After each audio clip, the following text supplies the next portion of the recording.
Hello. Can you guys see me? Maybe here's my video. There we go. Hello, Tim. Can Hello. you see me?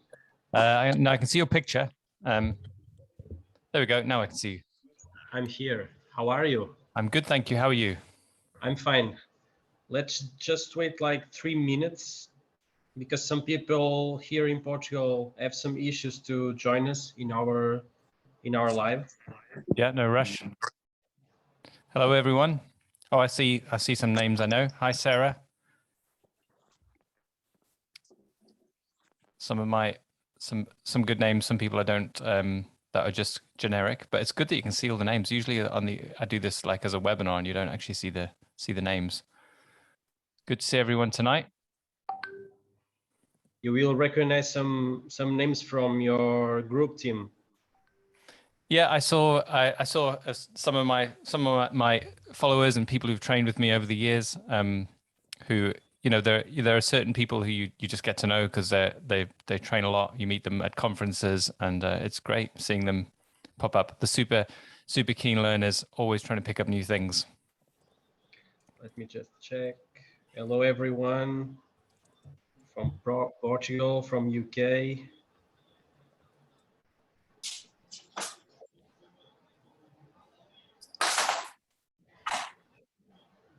We had a big issue today here in Portugal because one of the major internet Wi-Fi companies here in Portugal was hijacked apparently by a group. So almost all Portuguese today were offline. Wow. It is really crazy. What was it, like some sort of terrorist thing or a? Yes, indeed. What were they after? Did anyone know? They're trying to stop know. complications training. No. Maybe from Russia or something like that. Yeah. Let me just check here.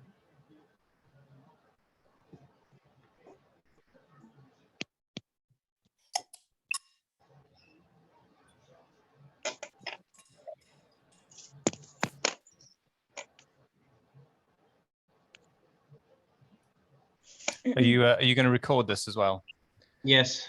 Cool. Yes, of course. After we can share in the for the ones who can come to watch us. Thank you so much, Tim, for accepting my invitation to do this live with me, and for my audience, our audience here in Portugal. It's a pleasure. Thank you for asking. Thank you for being bold enough to ask, and for spreading the word on safety.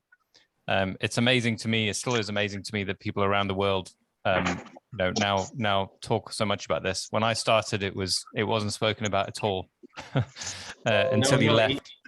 It really is important, Tim. This kind of brotherhood, preventing vascular occlusions and some major problems for our patients. Absolutely. So, okay, I think we can start. I'll start to record this live. Oh, sorry, I just turned your sound off. Just trying to turn off my extra noises. There we go. Okay, I can hear you again. So you got some cases. I got some cases. I got some pictures as well to share, so we can go through those. Honestly, I only have one case to share with you and with our peers. It was a vascular occlusion I've managed last year in the upper and in the lower lips. It was a mess at first because it is a really nerve-cracking situation for us injectors. But I think we well managed the situation. So I think it's worth noting. By the way, everyone who's listening, it might help if you put yourself on silent, because I'm hearing a lot of background noise. And then, but it's great that we can hear you, because if we do a Q&A at the end, then you can actually ask us stuff, because it's quite an intimate group. So that'd be awesome. But otherwise, if you just turn it down so we can't hear the background, that'd be cool. Yeah. So your first VO is a huge moment for any practitioner, because you basically, it's usually the first time you see one in real life is when it's your one, and unless you help other people, which is kind of what I did right from the beginning, as I got stuck in helping other practitioners, which is a much less risky, less personally stressful situation. But when it's your patient, which is what you're describing, which I had probably, when was it, about 6? In fact, the first time I had it, someone else was injecting. I was training, but that was still super stressful. But it's not as stressful as when you're the injector, which has only happened to me once. But it's worth noting that it's normal to feel that way. And the big struggle we've got is, how do you prepare a clinician for that moment when they've never seen it? Yes, continue, Tim. Tell us. Well, that's kind of what I'm. So, when you talk about how stressful it was for you, and I'm sure you were as prepared as most clinicians can be, but it still is awful. Like, I think it helps people to understand that. But also, my mission is, how do you get people to not feel that way in that event? Because it's not as hard as many of the things that we do in other clinical practice. It's just that the stakes are high. The actual process you go through, as long as you've done a lot of other stuff to keep your patients safe. Particularly, I'd like to make the point later on about the difference between the frequency of vascular occlusions and the severity of them, because I don't mind a small vascular occlusion anymore. It doesn't scare me at all. Big ones scare me, and we need to think about how we continuously chip away at that. What I felt when I saw my first vascular occlusion, even with the super training, the hours of practicing, and it is horrendous to see an event like this, and every resource you have and every protocols you should know by heart in that particular moment. You don't know anything. That's I think it is nerve-wracking. As I was saying 2 minutes ago. Please turn off the mic, Sylvia, please. It looks like Sylvia and Madalena, your I'm going to deactivate this. Yeah, you can do it on your end. I can't do it. So I was saying, so even when you know all the technique, products, anatomy, and stuff, when you face this event, it is horrendous. It's horrible to face an event like this. And in the aesthetics medicine industry, and you are gold for this industry, Tim, that. So the industry has changed a lot in the recent years, and we see a growth in training, and naturally more professionals are performing and doing these kind of procedures. Not to say it should be a monopoly for 1 or 2 companies or clinicians who give training for doctors, and obviously the people who form and train medical professionals have the responsibility, like you with more experience, me and other mentors, to teach predictable, safe protocols to lead with this problem. What do you think about this? Yeah, I mean, the training is, it's a really hard thing to train someone to get to the point where they're not stressed about the situation. So, but that's a useful goal. So I don't know if you remember in your hospital training, what was the first time you actually did CPR on someone? I mean, I remember that being a really stressful moment. And I already knew, like my boss told me that person will probably, most of them die anyway. So it didn't feel high stakes, but it's impossible to completely prepare yourself, no matter how many times you go on the dummy. It's difficult, but but that is basically what you need to do, is be in those environments and expose yourself to it, but with the mental preparation. And that's where the trainers come in. As a trainer, you have to get people to think beyond the first vascular occlusion. if you, I don't know if you can see, you know, when you see a yellow box around that's whoever's making the noise. So you can find them on your screen and put them on mute. Yes, I'm trying to mute everyone. So sorry. Just look out for the yellow box, unless it's my yellow box, until we get the Q to the Q&A. I think we're good to go. Sorry. So, one of the things I think is important is to think beyond the moment of vascular occlusion, because, and I use this thinking in all walks of life, even with my normal NHS patients who worry about stuff, is that because and I was the same when I first started, all my attention became on not having a vascular occlusion, and not enough attention was on, well, it's happened, what are you going to do now? And really rehearsing that process. The first time I noticed how important it was to have done that was just with consenting patients. And it was actually not with a vascular occlusion, it was with an eyelid ptosis. And I've always been a natural teacher, so I would teach my patients about an eyelid ptosis, not just that you might get one, but I'd say, which muscle was it? What causes it? What will happen if you get it? What I will do, how long it will last for. You are giving an anatomy lesson, okay. Yeah, but it's the right patients, the patients we want, the careful ones, the considerate ones who value your skills will love that, and they trust you, and it becomes an asset in your business. You have educated patients.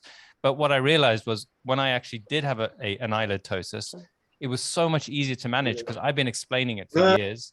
The patient knew what was going to happen. The patient came back and told me what was going to happen because she understood what an eyelid ptosis was. So she's like, the doctor told me this. It was one of my other trainees, the first one we had. But she understood it, so that all the stress is less. And that is the principle which comes from not just hope. Because I'll be honest, I think a lot of practitioners, they go on it being unlikely. And I remember thinking, it's 1 in 15,000. It's going to be a long time before I need to worry about this. But then the worry didn't go away, you know, because you still, every time you're injecting, you think, well, what if this one? It's only when I accepted I am going to get a vascular occlusion, I better start preparing for it.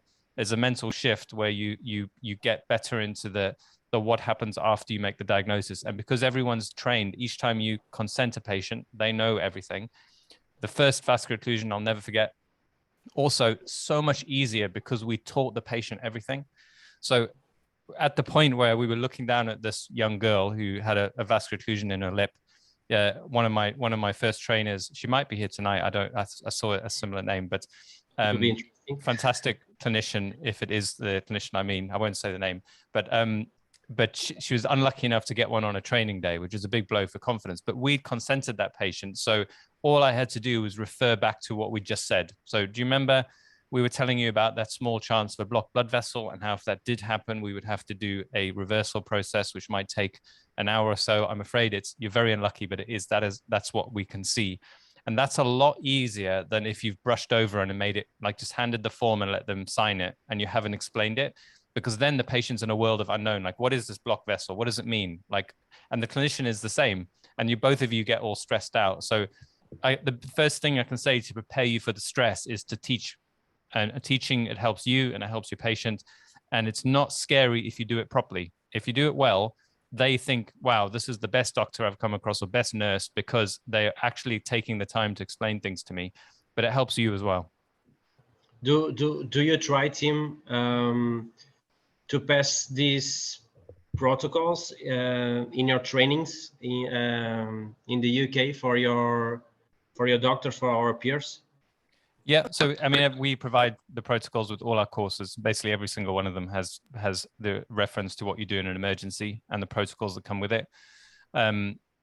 It's absolutely set. And all the other thing I did, probably unnecessary now, but when I first started as a trainer back in 2010 or 11, there wasn't much talk about complications. So I made my foundation course full of really awful pictures of complications because I realized people in those days, they needed to be woken up to it. And I don't think we need it now, because people put on Instagram the worst ones and everyone's terrified.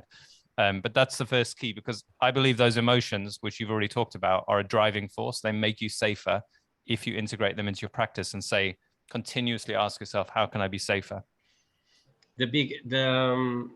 Well said, Tim. But what I'm seeing here in Portugal, from every specialties, medical doctors, dental surgeons, almost everyone, they cannot identify correctly a vascular occlusion. They can't distinguish like an hematoma, bad bruising, from for a vascular occlusion. You know what I'm saying? So I think in 2 days or 3 days of formation, like a foundation course, will not prepare you for to deal with this event. So I think it's all about experience, as you said. Yeah, and learning from others who've got that experience is the next best thing. Because I'm not a big fan of only getting the experience when it's your vascular occlusion that you have to treat. Of course. So, but let's talk about the difference between a hematoma and a vascular occlusion, because that's something that's more complicated than you think, because it actually comes into basically how you think about complications on a normal day when you don't think you've got a vascular occlusion. Because I realized this as well. When I was new to injecting, firstly, you get more hematomas when you're new. I used to think it was normal. Then I looked back and I was like looking at my case notes and like, wow, it really makes a difference when you get some practice. Like I think of it as an anatomical resolution. Like, you know where the artery is when you look at the first diagram, but millimeter precision, that takes a bit of thought and practice. And so 18 months into it, you're getting far fewer bruises than when you first start. But I used to be freaked out by those bruises as well. But I quickly learned that, it makes sense to me that if you get a hematoma, normally you see the bleeding straight away. So the first thing to do, if you see one of those gushing bleeds, which are different to little slow bleeds, just hold it and don't lift your finger up. Like, keep it held for the ones that really pour at least a minute. Because if you check too often, obviously you get more and more blood leaving, and it gets harder and harder to diagnose. And what I'm doing is trying to stop the bleeding on that little artery that you've probably, because most of the bigger ones I think are probably arterial bleeds. And then as you lift up, then you check for capillary refill. That might be one of the few times you get to see capillary refill if it's really bleeding. And then I put my thumb back down on and just hold it, try and stop the bleeding, and that on its own at least keeps your hematomas small, hopefully. But if it does bleed after they go home, you've got the mental record. You should have made a record that capillary refill was normal at that time. Because the problem with a big hematoma is it can cause delay in capillary refill. And of course, it's also possible that a big hematoma, if it's big enough, it can actually cause necrosis. So there is this double element of, I've never seen one from a facial injection, but I know this from big hematomas in hospital that they sometimes worry about. Hyaluronidase can help to dissolve this hematoma too, I think. Yeah, it's an interesting. There's at least one paper suggesting that's good, and then you can aspirate it. So you can inject into the hematoma and then aspirate it out. Some people are using a form of laser to break down, but anyway, they only just messaged me recently. But so you need to look at the whole journey. Like, obviously, is it in a risky place? Is there an artery there? Was it okay in the minutes after the procedure? Because although delayed vascular occlusion is possible, I think it's much less likely than the ones that you see immediately. And they would theoretically, they would be much smaller as well. So a delayed vascular occlusion is not as scary to me as the immediate one. So I want to see capillary refill normal when I lift up. I want to check them as many times as possible before they leave the clinic. And then if they come back in 6 hours' time with a big hematoma, I'm really confident that's a hematoma and not a vascular occlusion if there's a delay in capillary refill, because I know the whole history. It's very hard if you don't check capillary refill and then they come back 6 hours, 12 hours later because you can't remember that patient. And then you think, well, maybe it is, maybe it isn't. They might have pain. It gets harder. Unless you've got an ultrasound, that can help. But for me, it's about what happens in the consulting room before you send them home. And I recommend everyone checks all capillary refill before you send your patient home. When cleaning the skin before send the patient home, just check the capillary refill. Yeah. Well said. And if you keep forgetting to do that, tell your patient you're going to do it. Because this is another thing that helped me, is I would say, because a nervous patient is my friend, because they want to be safe and they push me to think through what needs to be done safely. So I reassure them and I will say, these are the things I will do to make you safe. One of them is we will check all the areas where I've injected that your capillary refill is normal. And then you tell them you're doing it and you show them so you're teaching them again, you show them what to look out for. They feel reassured. You feel reassured. If they come back with a hematoma, you've both got that memory. It makes everything easier. Well said. I think I will share a VO case I've managed last year. I just need to share my screen. Sorry.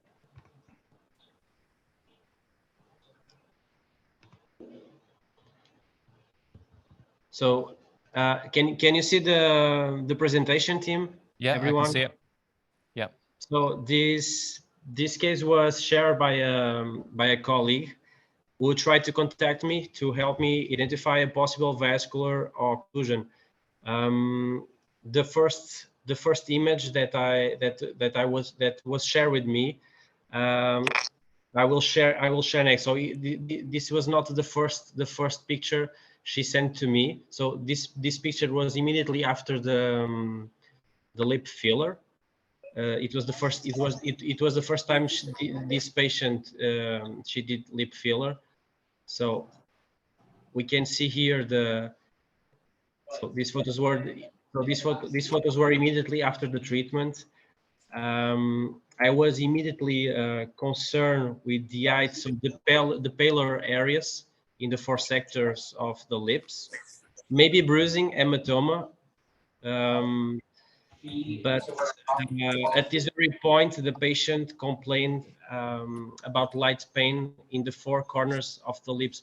Do you think, Tim, the pain it is a good sign for a vascular occlusion?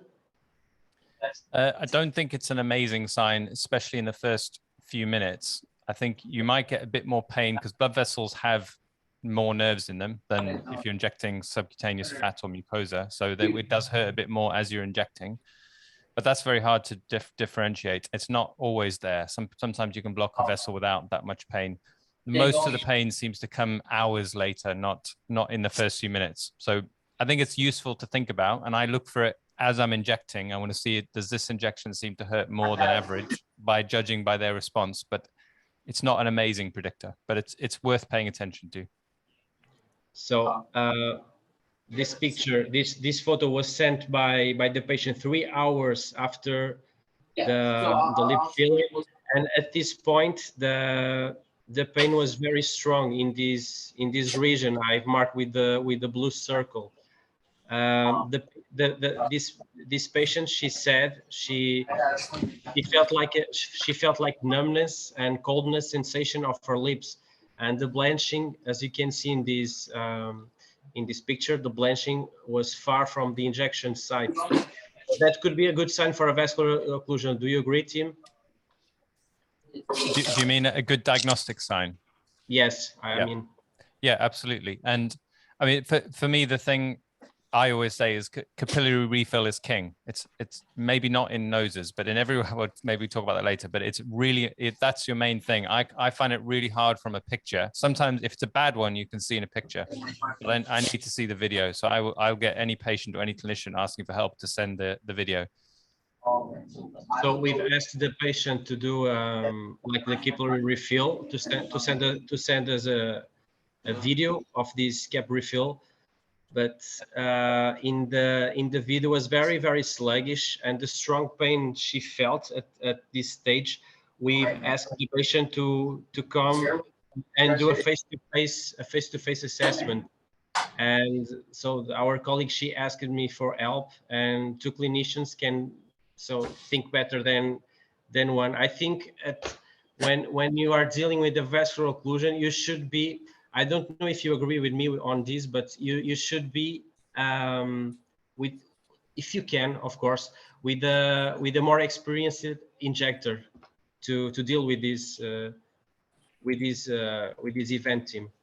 If you have the chance, absolutely, and if only because it just brings emotional calm and they just think through it more clearly. It's I don't know if you know this, but when you are anxious, you actually do get less intelligent. Sorry, I got more noise. Sorry, Tim. Let me just. Can you just turn off the mic, please? Otherwise, otherwise it will be complicated. Sorry.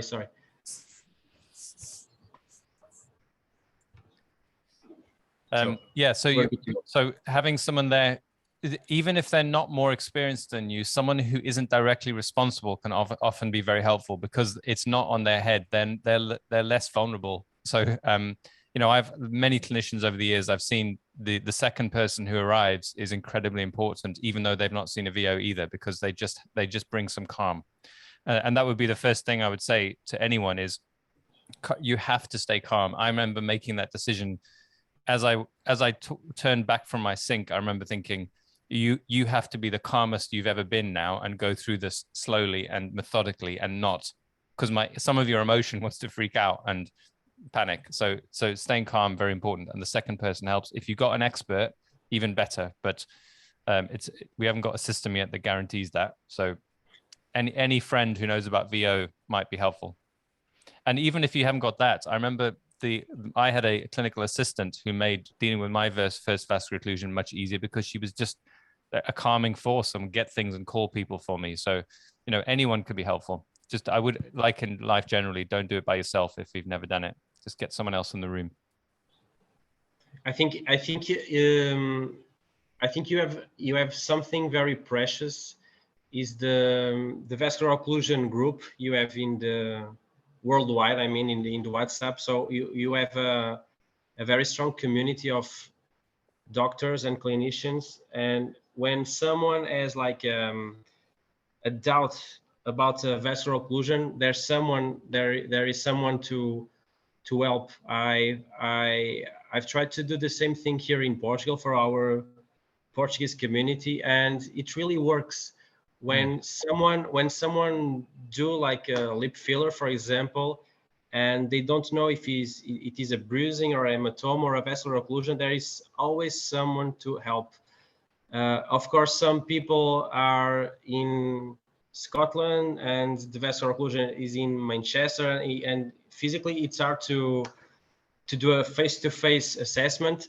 But I think these precious groups of good people and good clinician, it is really gold to deal with these vascular occlusion nightmares. Yeah. Well, I mean, even with experienced clinicians, it's nice to go through it with other people. So we had on our group, we had a German dermatologist, been injecting 15 years, and she had a really big VO in the cheek. The group were there for, I think, 17 hours it went on for altogether. And she was able to do that with the help of the community, just saying, follow the process, it's looking better, you know, throwing ideas out. It worked really, really well. So yeah, it's very helpful just having a second pair of eyes on it, who, as I say, who are thinking more clearly. Because I do know if it's your first vascular occlusion, you're usually very stressed. So those people really help. Would you say, Tim, embolic events versus compression events? So embolic events are worse than a compression occlusion. What do you think about this? Yeah, so my mental model is that the worst vascular occlusions are obviously intravascular, and they are more absolute. So not everyone shares the same model, and we'll find out as more people use ultrasounds. But for me, it's the worst vascular occlusion is a large amount of filler in an artery that then flows towards the capillary bed. So you've got a complete shutdown. So that kind of the first VO I had was like that. It wasn't delayed capillary refill. There was zero capillary refill. The skin went like plastic gray, and it was just completely blocked. And those are some of the worst ones, because, well, they're good in one way. You diagnose them quickly. But then in terms of how long you've probably got about, 2.5, 3 hours if it's complete. But I think the average one is a bit more mixed. And sometimes I do think there's pressure that can cause necrosis particularly in noses. I believe that's true. I think it's not as severe when it's pressure in the capillary bed. Whether you can cause it by blocking one particular point on an artery, I think you can if there isn't a good contralateral, collateral supply, which I think most of the face does have. But you do get, and then the other thing that's interesting is spasm. I've got a case, maybe we'll get to talking about it, where spasm was a huge part of what we saw, and it was very confusing because the whole face shut down. Looked terrifying, to be honest. Worst looking VO, but we realized it must have been spasmodic because she had a history of Raynaud's, and that made it a bit easier to deal with.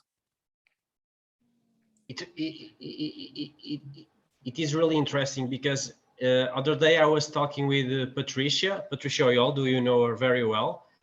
and she was saying to me, she's here tonight. She waved earlier. She's watching. okay, and she was saying to me, you know, Rui, the majority of the vascular occlusions are by compression. You cannot put like a 30G needle into the artery. It is really, really rare, these events. We can see some articles saying the majority are by compression. Another article, medical article, they're saying it's by like an embolic event. I don't really know at this point, but it is hard to put a needle into an artery. I can agree with that. But if you don't have like an ultrasound gadget, do you think just by looking you can diagnose it is an embolic event or a compression event? So, I mean, this is one of the reasons I love having different clinicians on my platform, is because you get this rich understanding from different perspectives. I have to say my mental model is not the same as Pat's in that way. I believe that it's quite easy to stick a needle into an artery. You know, when you do ABGs in the hospital, that's what we do. You stick it into the artery. It doesn't feel that different. It doesn't feel hard to me. And, you know, big artery goes straight in. But I do think they wiggle out the way. Like, you're a bit less likely to get into an artery, but can you get it with a needle? Easily. Cannula, very different, much harder to get in with a cannula. I'm not sure if that's where the idea comes from. So I think it's unlikely, but we know that. But I think most of my current understanding, and I might change this because, you know, you talk to people, you get new data, and you change your mind. But my current understanding is direct injection into a vessel would be the most likely cause of a necrotic injury.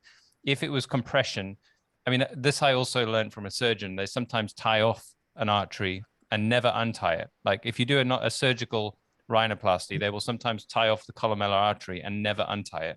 And that nose tip doesn't necrose. So that tells you that a point which gets blocked that is unlikely to cause vascular occlusion in most cases. Whereas if you flood that whole columellar artery with filler and block the capillaries, then you're going to get necrosis. So it's that thinking which currently leads me to think it's mainly intravascular injection that causes necrotic injury. I think you can get delayed capillary refill, and it can look the same, it can look like a vascular occlusion. Well, it is a vascular occlusion from compression, but my understanding would be that would be more likely less severe. But that's just based on how I think about these things. You know, we might find out something different with ultrasound. And another thing, Tim, is about the reversal protocol. I think there are a few protocols. So they are very different. The protocol I've used was the ACE group protocol. I think you know this very well. Mm-hmm.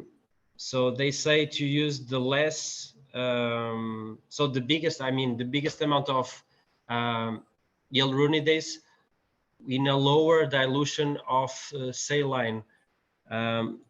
In this particular case, at first in the clinic, I gave to the patient 300 milligrams of aspirin, warm compress and massage just to see if I can just move the hyaluronic acid from the artery. I don't know if it was an embolic event or a compression event. I don't really know. At the time, I didn't have like an ultrasound system, an ultrasound gadget to see it. I did the capillary refill tests, and it was very sluggish. In the right side of the lips, there is no blood flow at all. So I was in panic, to say the truth, me and our colleague too. So I didn't do the allergic tests. I just explained the patient we need to dissolve the hyaluronic acid, and I prepared the first shot of hyaluronidase, so 1500 units in 1 ml of saline. I know some people, they saying to put 1500 units in 2 mils, 3 mils. I don't know what you think about this. I just put it in 1 ml of saline. And after the first shot of hyaluronidase, I saw an instant relief of the pressure and pain in the right side. So I've tried to use like a 30G needle. I didn't use like a cannula. I use like a needle, and I try to inject directly in the bolus, you know, in the bolus of hyaluronic acid.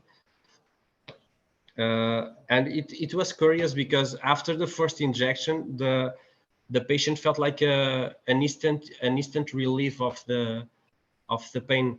But I've tried to do like a fencing or tensing technique like Julie does when she's doing her lips technique. I tried to do it with my hyaluronidase to spread the much as I can the product. I don't know what you think that could be, if this is a good approach to dissolve a vascular occlusion. But between injections, I've tried to do like a strong massage and warm compresses every 20 minutes and check the capillary refill every 20 minutes. What do you think it is the best reverse protocol for you, Tim? Do you think this is a good approach to deal with the vascular occlusion? So you got blood flow back, didn't you? So it was a good approach. Of course. So this is this is very important to point out that there is no evidence from humans that of any protocol or the other. Like not as we would like in the rest of medicine, because every you can't obviously cause a vascular occlusion and then test it on a human. So it's mainly from animal studies.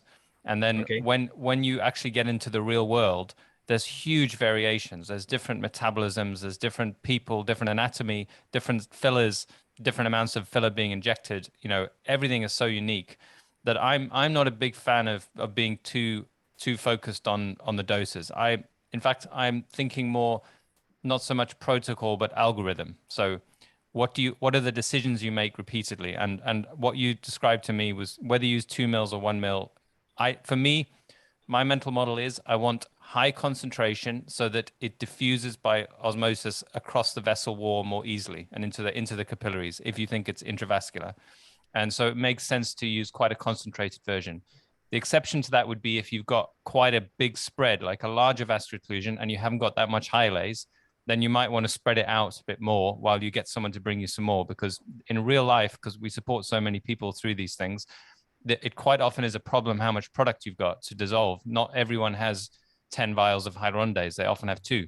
So you might want to use 2 mils and spread it out more in certain cases and just keep the concentration of hyaluronidase the same and keep putting more in, because the half-life, it doesn't go on forever. In this intravascularly, it's seconds because there's an enzyme that denatures it, but within the intracellular space, I think it's 30 minutes or something. I can't remember exactly, but it doesn't last forever.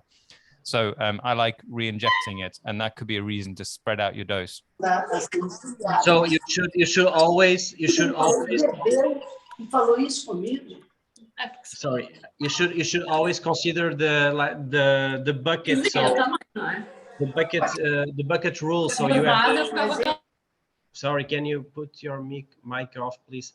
You should consider. Sorry, let me just mute some people. Não tá a trabalhar?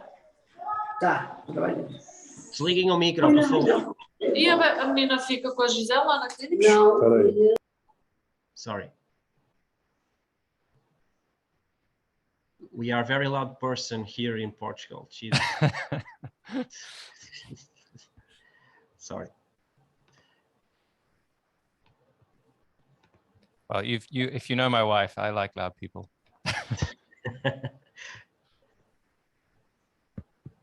So I was saying, yes, we should consider like the bucket rule, the degradation of the product, the dilution, and the deactivation you were talking about. So you prefer high concentration and inject and re-inject. Okay. Yeah. And there was something else that I thought about when I was going through my first vascular occlusion, which is it felt to me like things were dispersing quite quickly. Now, this is not scientific at all, but you know, the general sense of fullness in a lip, it felt quite empty quite soon, and that made me want to inject more quickly. So the first vascular occlusion I didn't do hourly; it was more half an hour, 20 minutes between boluses of hyaluronidase, because as I was massaging, it felt like the lip was empty. It didn't feel full of fluid. That doesn't always happen, but in that case, it just felt to me like I wanted to make sure the dose was high. The other part of what makes me make this decision is if the patient is not allergic, I'm not aware of any convincing evidence that there's a significant harm with hyaluronidase. I know there's a movement now of people who are concerned that it's causing some harm, but I've never seen any of those patients personally, face to face, or seen any pictures that weren't also part of what seemed to me like a complex psychological element as well. I might be wrong on that, and I'm always looking for evidence to contradict my views, but I don't think hyaluronidase is dangerous unless you're allergic. So for me, it makes sense to be generous with it if you've got it and to prevent these injuries. How many allergic reactions to hyaluronidase did you see, Tim, in your career? You already see one, or? Well, in the UK, we have one recorded case of death from hyaluronidase. I don't know if it was from medical aesthetics, though. I just know there's one recorded. I've in my clinic seen one person who we knew was anaphylactic to various things, and I did an allergy test on her, and it was enormous response, very clear positive. She didn't have anaphylaxis. And I had a member of staff who swelled up like a balloon after a negative test. So I've seen a bad reaction. They are very scary when it happens. But for you, when we face a vascular occlusion, we don't think about the impact of the hyaluronidase because we don't miss the chance to dissolve a vascular occlusion. So yeah, that's an interesting discussion in its own right. So I've put on my protocol to consider it to doing an allergy test, and the reason for that is because I actually believe in many instances you've got loads of time. It's not like you've got 2 hours and then it's their lip falls off. You've got loads of time. I saw one last week, which maybe we'll talk about, which was already been 24 hours since she had the injection, and I was with her for 6 hours while I dissolved it. I did an allergy test 15 minutes before because I thought, why not? I've got lots of time.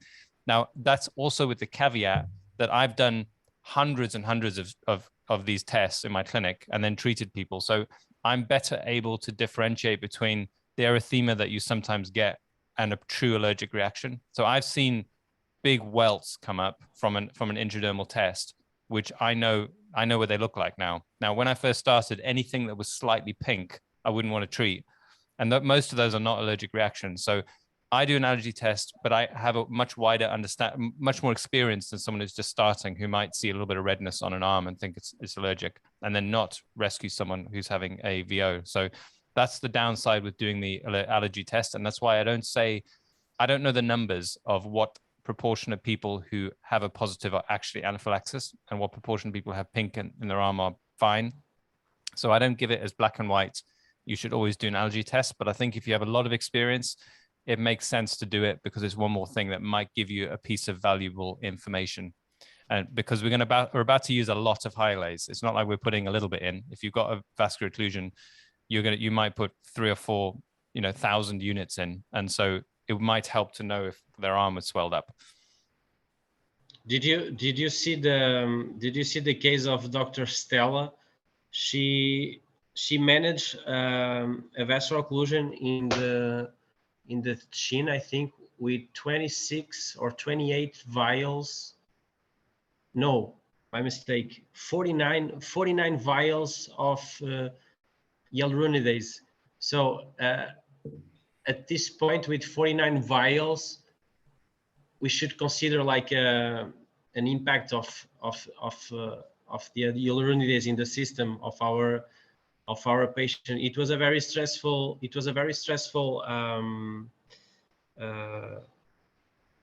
reversal protocol to do it by Dr. Stella. Was that yes. hyalase or the Hylenex, which comes in 150? Hylenex, I mean. So that's 10 times less. It's more like 5 vials of hyaluronidase. So it's not as scary as it sounds. The comparison, it's 49 Hylenex vials for 5 vials of hyaluronidase. Is that right? I don't actually know the biological activity. I presume the units are similar, but I actually have no idea. I've not. I don't. It depends how they measure those units. It might be like Azelor and Bocaccio, and where the measurement's actually different. But I presume it's. From what I've seen of how Hylenex, because we don't have Hylenex in the UK. From what I've seen, you tend to use many more vials. So it could be that.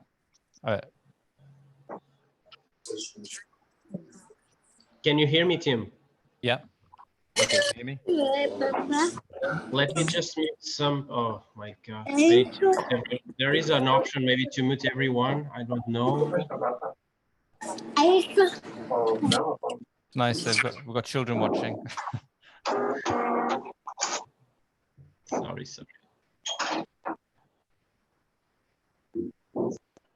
Can you please turn off the mic, people, good people, beautiful people? Jeez.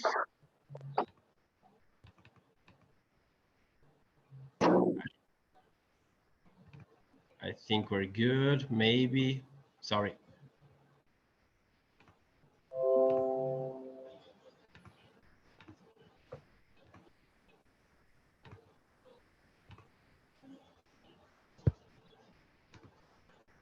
So back to this vascular occlusion case. This was the very summarized process of the evolution of the lip ischemia. The first one on the left was nearly 3 hours after the procedure. Strong pain at this point, three hours after, and the coldness sensation. The second picture was immediately after 3,000 units in the upper and lower lips, and the last picture was after more 1,500 units in the lower lip. So in total, I've used like four vials of hyaluronidase to dissolve these vascular occlusions. So in the right, you can see the photos.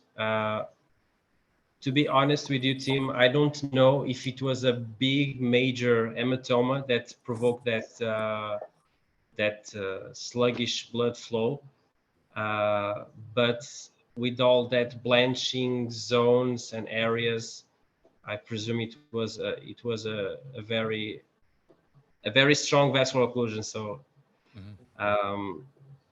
I'll tell you something I thought of as you were describing it on both sides is there is a variant of the superior labial artery which is unilateral. So you basically have one artery that supplies both sides, and there's no artery coming from the other side. So if you cause a vascular occlusion on one side, it looks bilateral. So it could have been something like that as well if you're seeing it on both sides. I sent the first picture to a plastic surgeon. And he said to me, Rui, you need to dissolve the filler, because I think the doctor, she did like a bilateral VO in the upper and in the lower lip.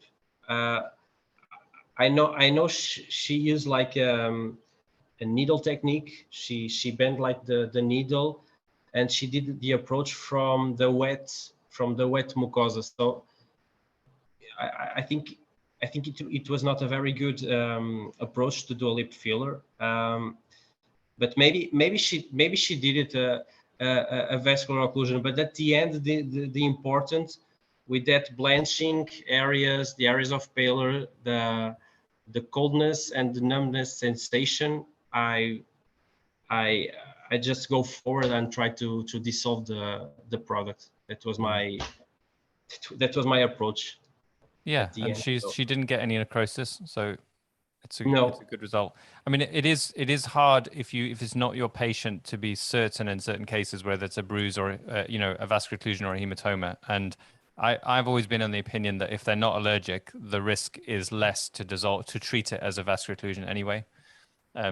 So once again, unless you're lucky enough to have an ultrasound, then it's going to be hard, and dissolving it might be the best thing regardless.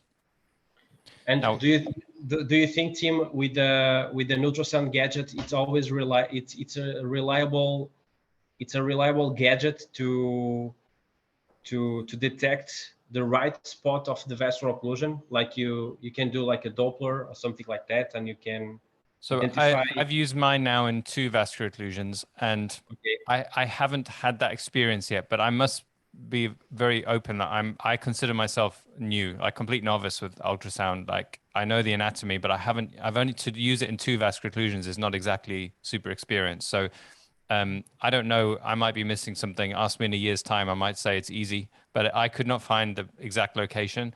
I could see, what was helpful is I could see the vessels that were not blocked.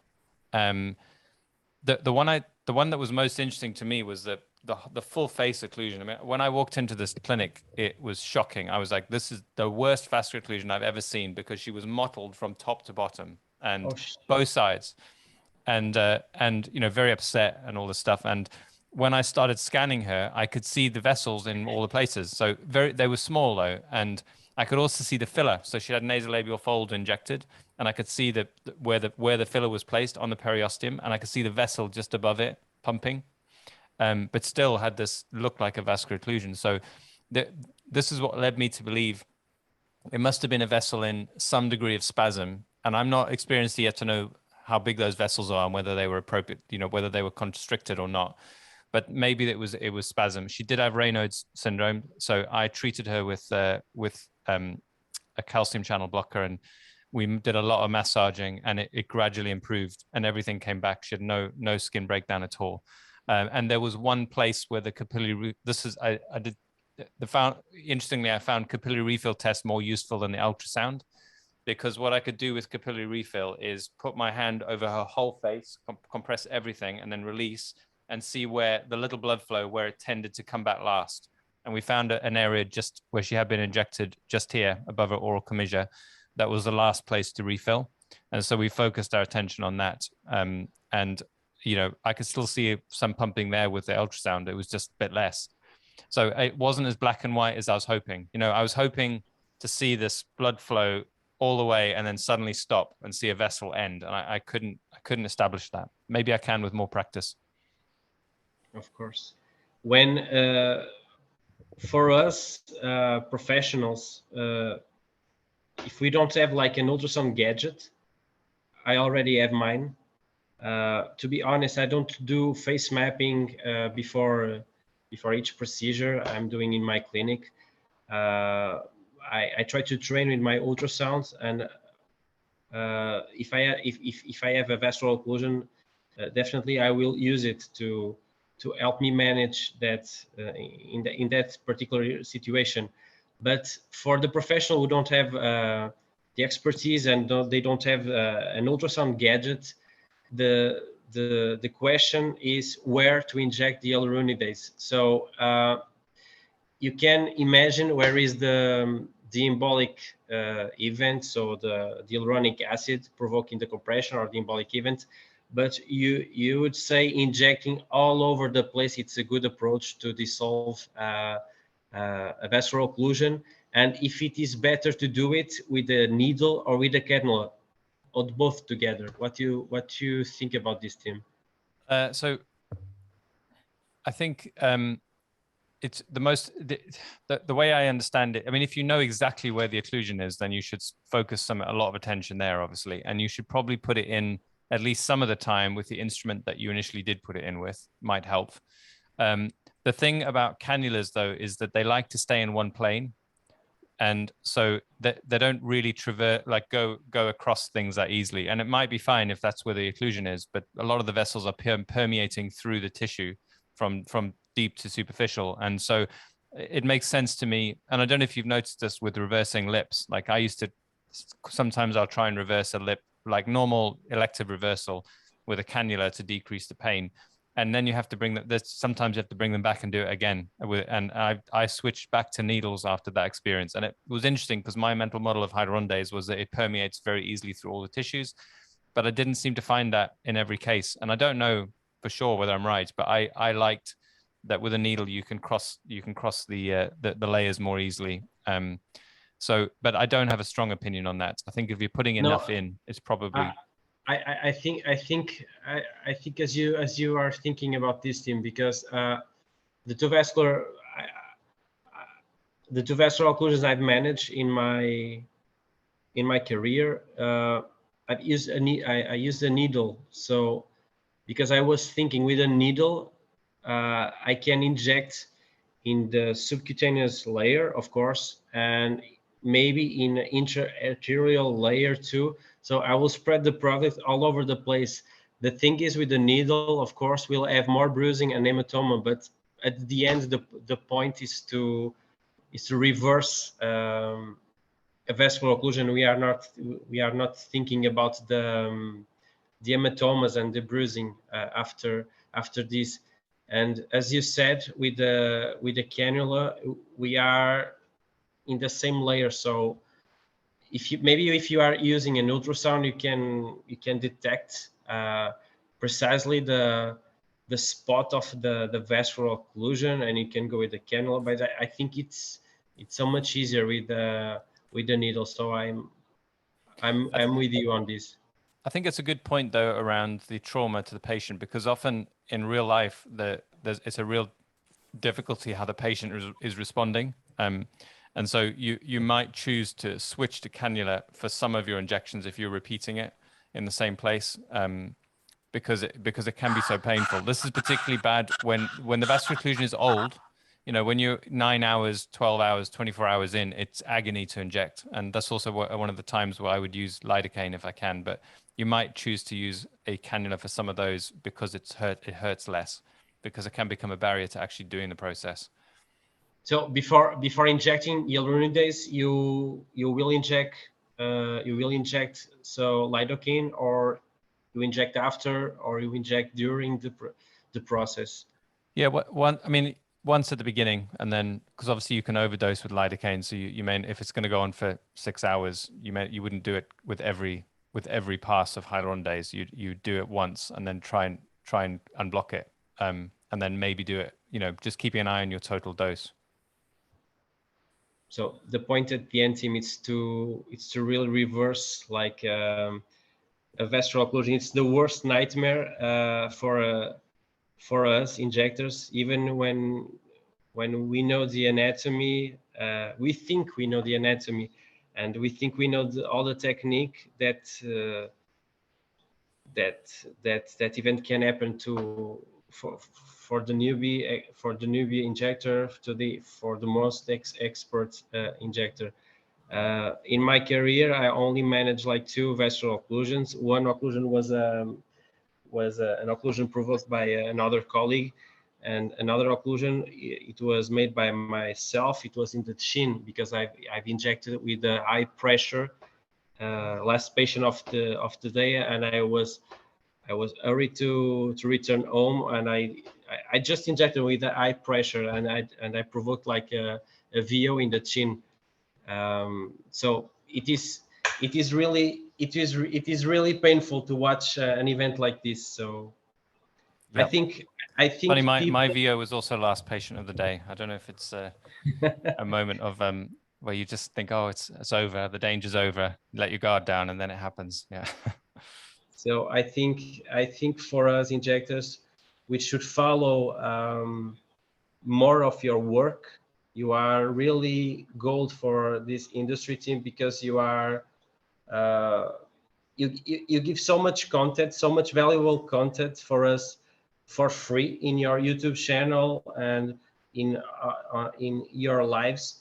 I try to do the same thing here in Portugal. As you said, I'm your fellow brother evangelist of the vascular occlusions, not to traumatize our peers, but to have some responsibility to do these medical procedures, because here in Portugal we are seeing like beauticians and hairdressers doing these medical procedures, and at the end the patients are knocking my door at the clinic to dissolve like a lip filler or a mid-face filler, whatever. It is really stressful for us to deal with it.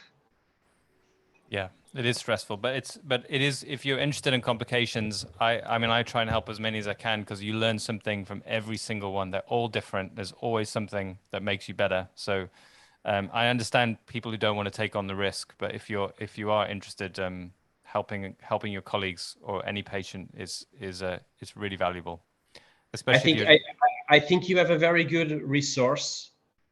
I don't think you have it for download or something like that, but you have like your reversal protocol, and I will recommend everyone, even our Portuguese peers here in Portugal, to download it, because it is really important to know a reversal protocol by heart. And in the case of a vascular occlusion, for the ones who are in Portugal, you can call me. I will gladly help. But to know a protocol, and to know in some time, if you're in your career, this VO nightmare could really happen. So yeah, if you Google Dr. Tim Pearce protocol, you'll find it's basically a mix of the other published protocols with pictures, because I really like pictures in an emergency. I want to see the stages in visual format. So you can download that. It's free from my website. It's basically very similar to the ACE protocol. With the thing I'm keen on is the repetition until you finish, because years ago, in fact, some people still believe this, it was like more of a protocol than an algorithm, so that you basically put 1,500 units in twice, and then that should be enough. You send your patient home and bring them back the next day and see if it's okay. But which is not how I like to do it. I keep them with me, and I repeat and repeat and repeat until the blood flow is normal. And that can be last one I had was 6 hours on the nose occlusion. I can show you that if you want to see it. Don't know. I can't. Do you want to wrap up, or sorry, I can. You want to share the screen, Tim? Let me. Yeah, it says. Sorry. Let me just give you.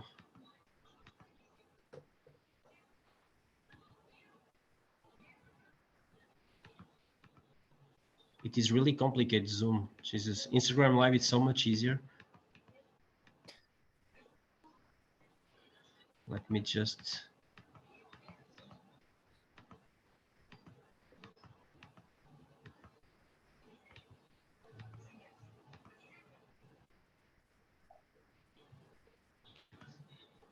Sorry. Dr. Tim.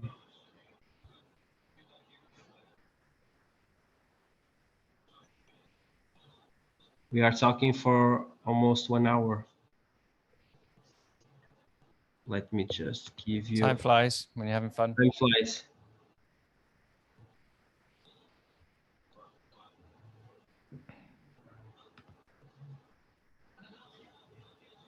Yeah, so Saba's asking. I should make you host of this. Yeah, I'm getting the sign that host has disabled screen sharing. So I don't know how. What can I do? Right, I don't have that many controls.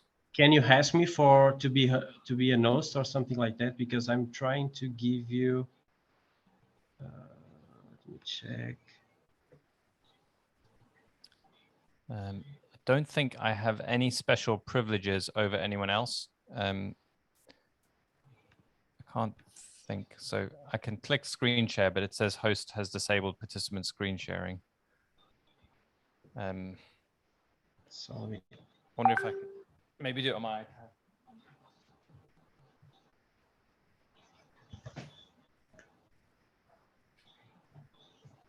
It really is complicated, this thing. So more.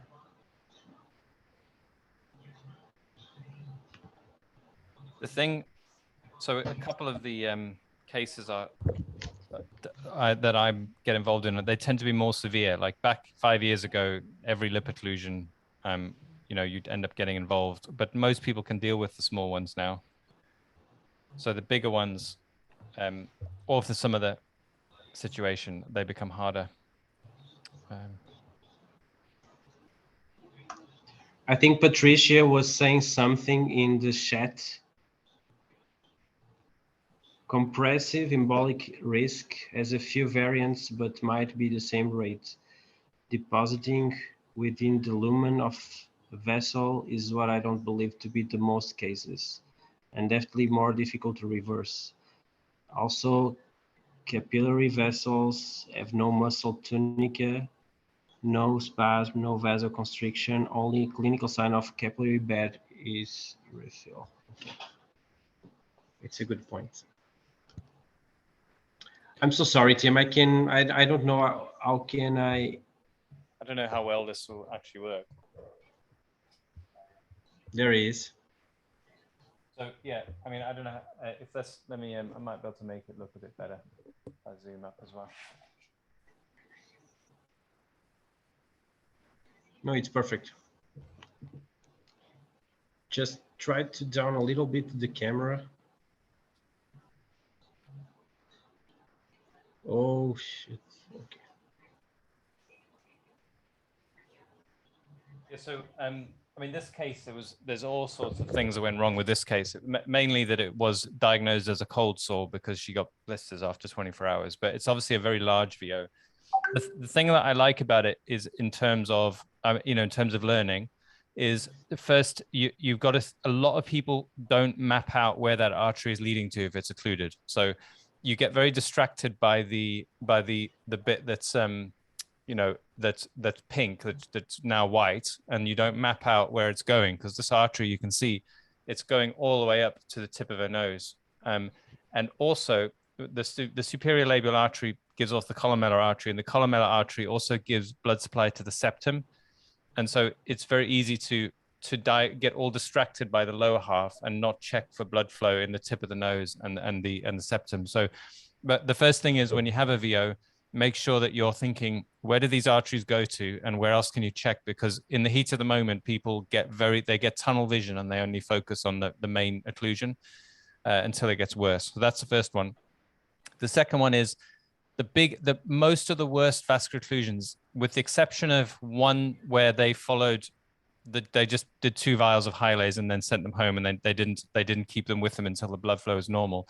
All the other ones I've ever seen that have scarred have been late diagnosis. So you've got to think about your practice in this as a system. How do you make sure that your patient is diagnosed early and treated early? And everything you do that does that is more effective than whether you use 1 mil or 2 mils of saline in your Hyalase and all those things people talk about a lot.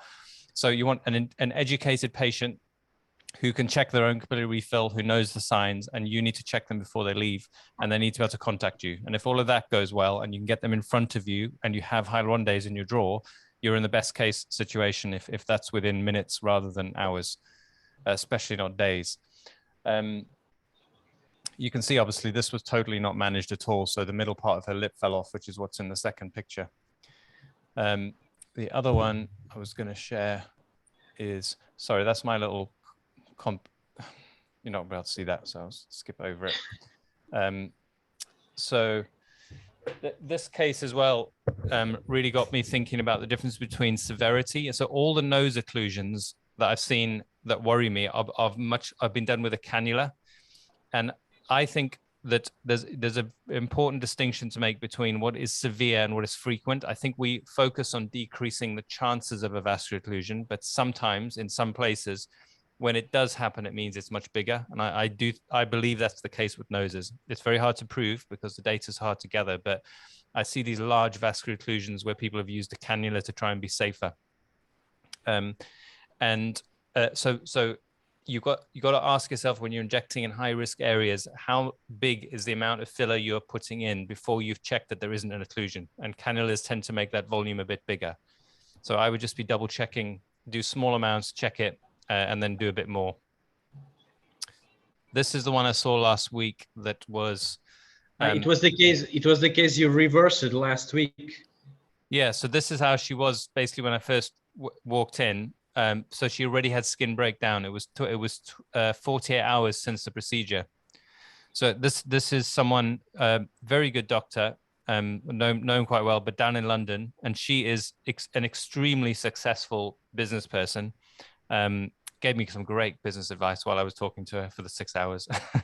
But she's really busy, and she hasn't got time for complications, basically. So what she did is, after 24 hours, is take a big dose of painkillers and go to bed. And then obviously it's just getting worse the whole time. So for me, this was a case of emphasizing to patients quite quickly what is normal and what is not. Now, a lot of people say pain is normal after the procedure, or it's not, you know, a little bit of tenderness, but you've got to be very clear with people that real pain is not part of the process. You shouldn't be in agony needing strong painkillers after a procedure. If you do, then you need to contact someone. The thing that was good about her case was it was the first case that I've actually referred someone into hyperbaric oxygen. All of mine, I just dissolve them immediately and they don't need anything. They get better. So this is the first one where we put her in a chamber, and it made such a big difference that I want to buy a chamber now. Because they're not that expensive, and I'm getting a new building where there'll be room. So I'll probably maybe try and get one. But what was interesting is her eye. So the blood flow to her eyelid, it had normal capillary refill, but it was bright red and painful. And they put her in the chamber, and it just basically resolved instantly.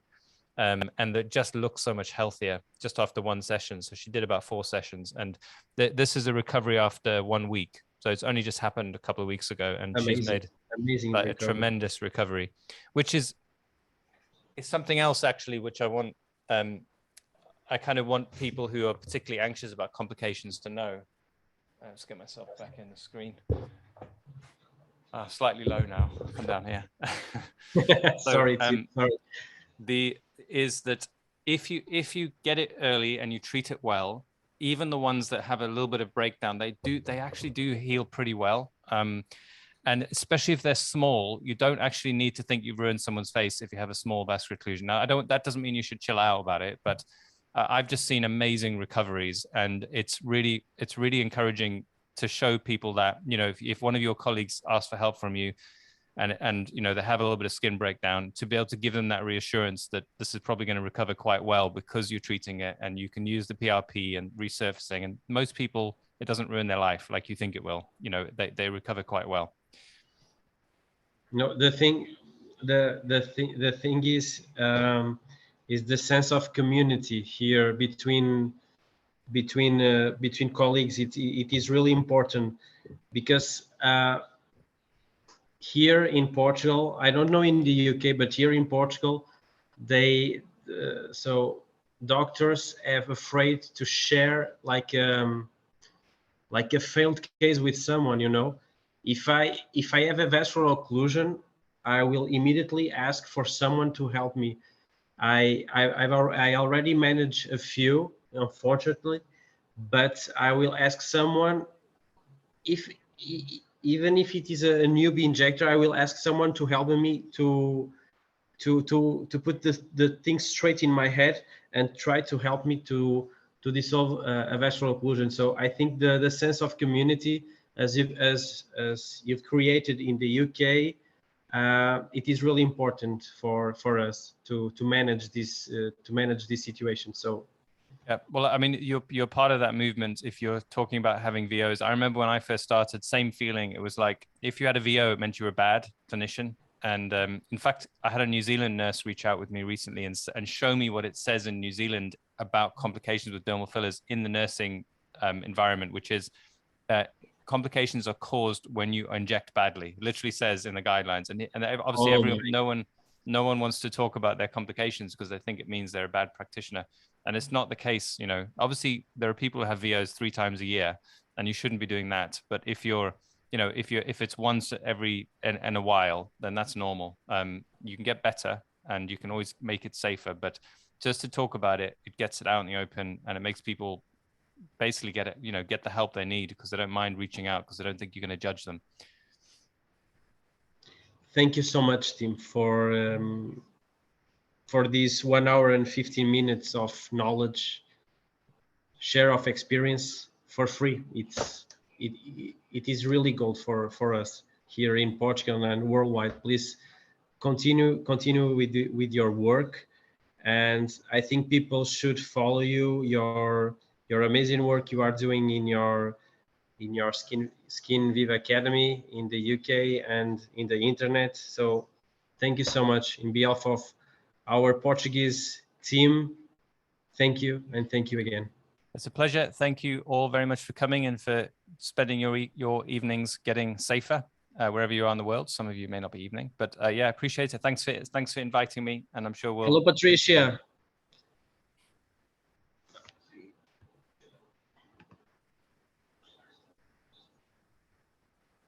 Should we do a couple of questions since we're here? Yes, I think so. Let me check. I'm going to adjust this so I can sit up straight. Let me check the chat.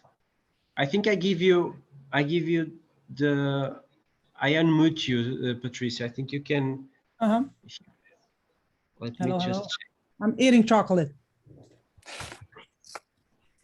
It's very good to prevent vascular occlusions, chocolate. So let me, Makes me feel better.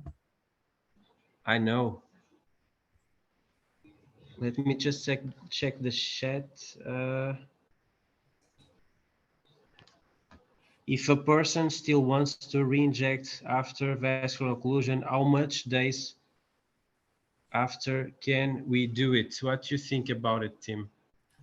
So yeah, it's an interesting one. A lot of people don't want to ever treat that same patient again because they're traumatized. And there is that feeling, if you do the same thing again and expect different results, that's the definition of insanity. So the only thing I think it's fine to treat them again, but you have to do something different. You can't do the same procedure in the same place. So I would probably switch to a cannula at the very least. If I was going to use a needle, I would use a different angle or position, something.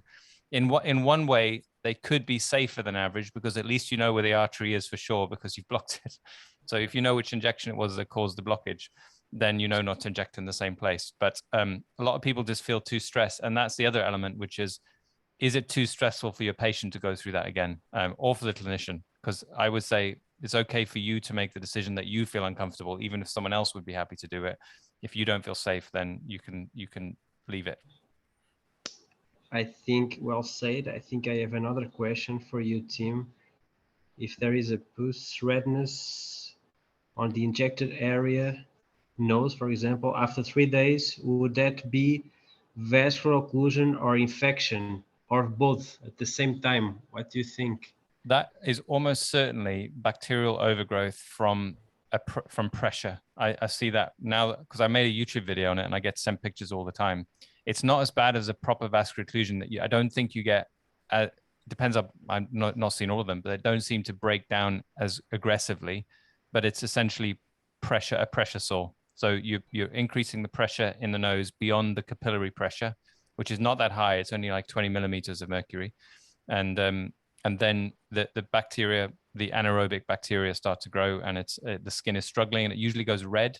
And quite often, the really confusing thing about this is the capillary refill is normally instant because of the dilation. So that's what happens with a lot of pressure sores is you don't get the delay in capillary refill, and that confuses people. But it is, I believe it's to do with pressure on the capillaries.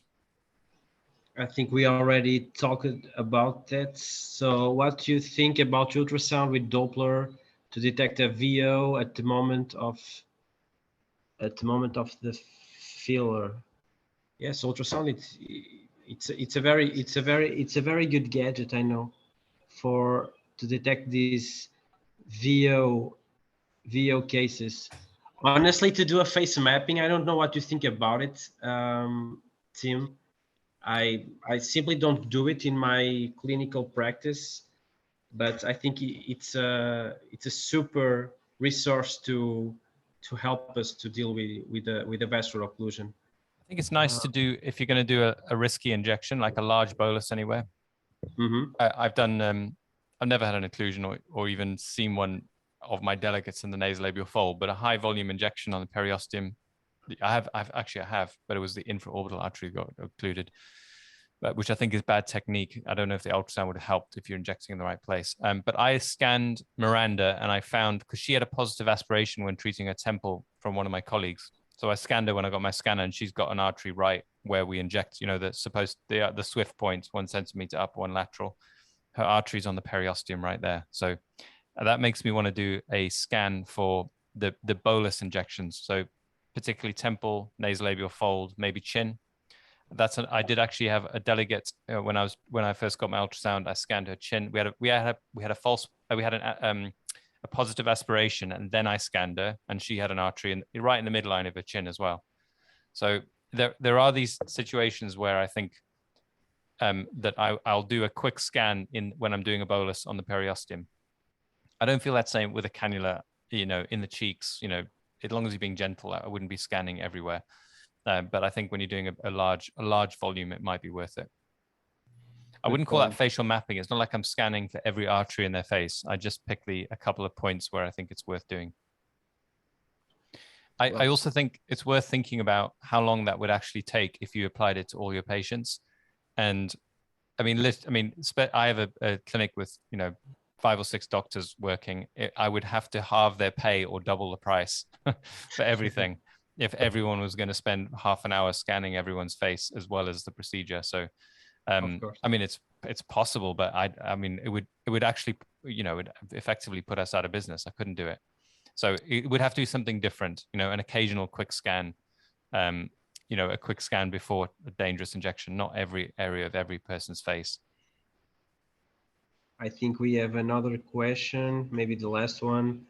Dr. Mariana asked about kind of hyaluronidase is available for a dentist in Portugal.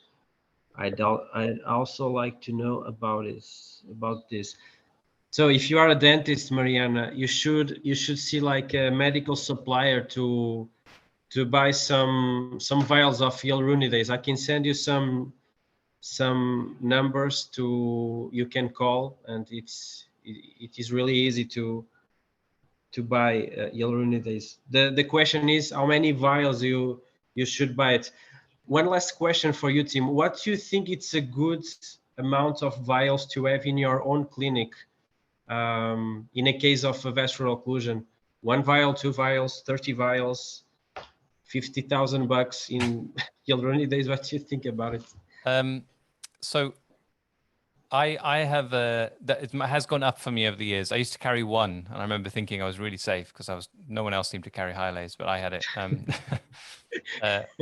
Then it went to 2, then it went to 6. Now I have 20, but it's not, there's a big cohort of people who might call me, and I've got, multiple clinicians and patients and a training school. So, I'm partly preparing for a 1 in 10,000 VO, that maybe 2 on the same day or something like that could happen. So I don't think you necessarily need that much as a single-handed practitioner. I've seen a lot of people get through 8 1,500 unit vials in a session. So that would be pretty safe. That would cover you for most normal vascular occlusions easily. But the other option is that you have a good network around you where you agree to support each other in these rare events. So, it works particularly well if it's local. You could probably find within your clinic, 8 other clinicians. And if each of them have 4 vials and you're on a WhatsApp group, that's a lot of vials in the rare event of one of you having a vascular occlusion. So that's something that in the UK that happens, is that clinicians will support each other. In fact, around the world, when they run out, that can be better than buying, because mostly you'll get through they'll expire and well, you use them for elective things, but if you have an emergency pack, they'll expire before you need them, because most clinicians are not getting a vascular occlusion every year. There are some, there are quite a few. In my clinic at the moment, I have almost 20 vials of hyaluronidase, because last year when I managed the 2 VOs, I was so traumatized. I've called like my medical supplier, and I bought all the vials she had to sell me. Mm-hmm. So I have I think 18 or 17 vials. So if someone needs help around the place with a vascular occlusion, you can call me. Yeah. I hope not, but you can call me. Absolutely. Well, that's great to know. I'll make a note if we ever run out in the UK. we run out all the time. There's always supply shortages. So I don't think we have any more questions, and that's it. Tim, thank you so much for spending 1 hour and 30 minutes with us. Okay, it's a pleasure. Thanks for the invitation. Thank you all for joining. Thanks for all the questions. Be safe. It helped. Yeah. Good night, everyone. Goodbye, Tim. Bye-bye. Thank you so much. Bye. Be careful.